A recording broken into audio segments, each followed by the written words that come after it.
wanted to ask you about your other ones, though, because you have the 737-200s, but then what else do you have? You mentioned some other ones, right? Yeah. So basically, following the success that we had with the 200, we decided to buy a 300. That was a little bit more seats, but the thing with the 300 that we like it the most, there was a VIP configuration inside this aircraft, which is a 40-seater, and we had a lot of requests from a sport team. I wanted an aircraft with more room, and sometimes you come up with a project and it ends up being something completely different. So this aircraft ends up to be an aircraft we're actually flying also for a fly-in fly-out project in the Rincon area. So we bought it for something, it turns out to be something else. We also bought 400. The 400 is a nice aircraft. It's 169 seats.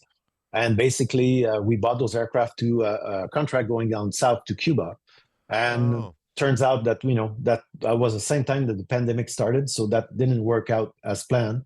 But we are using those aircraft right now to do fly-in, fly-out contract also that are more southern destination. There's no gravel runways over there. We're using them mostly for Wabush mining companies in that area. Great success. People love the aircraft.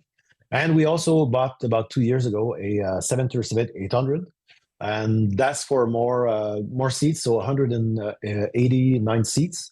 And we are doing mostly charter with this aircraft. No fly-in, fly-out project. Could be a backup from time to time, but mostly it's a charter aircraft.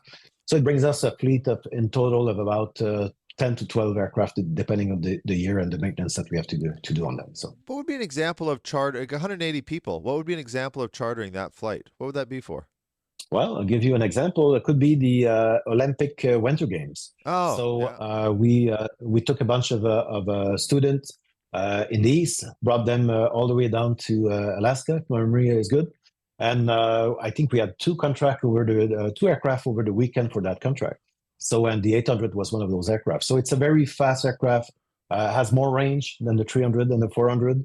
And it's fairly new also, so there's not a lot of maintenance. But the cost of operation, the cost of those engines compared to a 200 is quite different. It's a 10x, So yeah. So yes, those aircraft are more modern, but they are very costly to purchase. And one investment. If you compare the cost of maintenance versus the cost of acquisition, it's pretty similar. There's not a big difference between the two. So.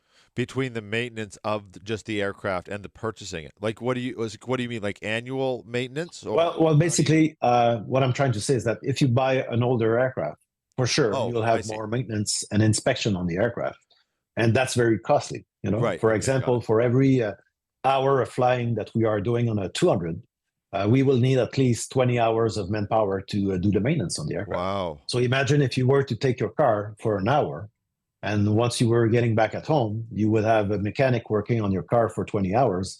That's a very costly process. Wow. But then the cost of acquisition of those aircraft is fairly lower than, let's say, a 800 MAX or something. Right, I see. Something in that same range. So.